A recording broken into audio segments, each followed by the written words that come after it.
रामराजे नाईक निंबाळकर अजित पवार यांची साथ सोडणार असल्याची सध्या चर्चा आहे। रामराजे नाईक निंबाळकर शरद पवार यांच्या पक्षात प्रवेश करण्याची सध्या शक्यता वर्तवण्यात आली आहे। घड्याळाची साथ सोडून ते तुतारी हातात घेणार अशी माहिती सध्या समोर आलेली आहे। रामराजे यांच्यासोबत आमदार दीपक चव्हाण सुद्धा अजित पवार यांची साथ सोडण्याची दाट शक्यता वर्तवली जाते। नुकतीच खरं तर अजित पवार यांनी पलटणची उमेदवारी दीपक चव्हाण यांना जाहीर केलेली होती।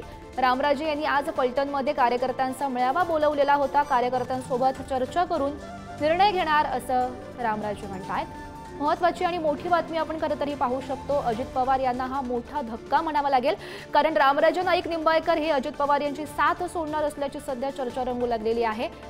लवकरच ते शरद पवार यांच्या पक्षात प्रवेश करण्याची सुद्धा शक्यता वर्तवली जाते। घड्याची साथ सोडून ते हाती तुतारी घेणार अशी माहिती मिळते।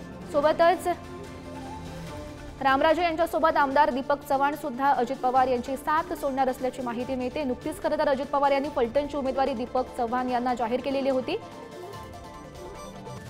आणि नेमका काय निर्णय घेतला जातो हे पाहणं आता महत्त्वाचं ठरणार आहे। मात्र यामुळे अजित पवार यांना हा मोठा धक्का म्हणावा लागेल।